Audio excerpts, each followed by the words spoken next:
সালাম আলাইকুম।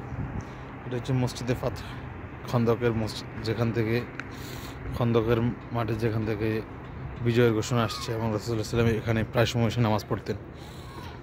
তো খন্দকের যুদ্ধে তো রাসূল সাল্লাল্লাহু আলাইহি ওয়াসাল্লাম প্রায় দীর্ঘ এক সপ্তাহ মতো উপবাস ছিলেন।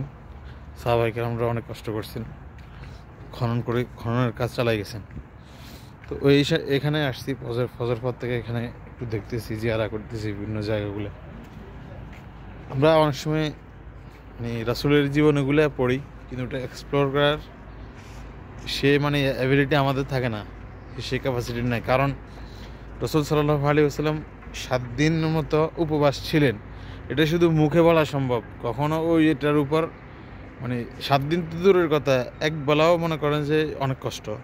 আমি এখানে আসছি, অথচ এই স্থানে রাসূলে 7 দিন উপবাস ছিল।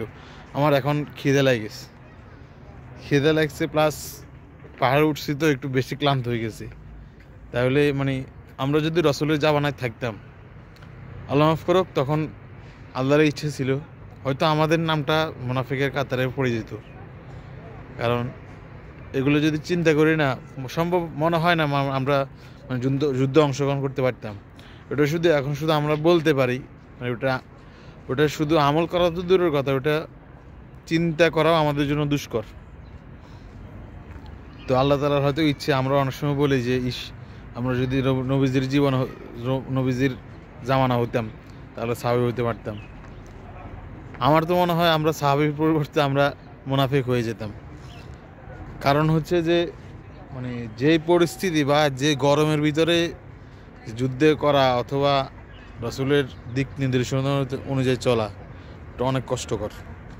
এটা শুধু যদি কখনো আরব দেশে, সৌদি আরবে কখনো যদি উমরা করার উদ্দেশ্যে যদি কখনো আসতে পারেন, তো এই জায়গাগুলো একটু খালি পেটে ভ্রমণ করবেন, তো দেখবেন বিষয়টা কেমন। তো হয়তো আল্লাহ তাআলা আমাদের কপালে হেদায়েত দিবে, কারণ আমাদেরকে 1400 বছর পরে আমাদেরকে জন্মগ্রহণ করছে এবং ঈমানের মতো সম্পদ দান করছে। কিন্তু তখন যদি আমরা যদি তখনকার জামানা হতাম, হয়তো আমাদের নামটা মুনাফিকের কাতারে থাকতো। তার কারণ হচ্ছে যে বর্তমান পরিস্থিতি। এইখানে রাসূল 1 সপ্তাহের মতো উপবাস ছিলেন। এখানে আসছি, আমার অবস্থা মোটামুটি খারাপ, খিদে লাগছে তেমন শরীর ক্লান্ত। তো তাহলে আমরা তখন ওই জামানা হলে আমরা কী করতাম? অবশ্যই যুদ্ধে যাইতাম না, ওটা শিওর। বাকি আল্লাহ তাআলা জানতো। কিন্তু ওই সময় রাসূলের জামানা আসি না, ওটা এক ধরনের শুকরিয়া।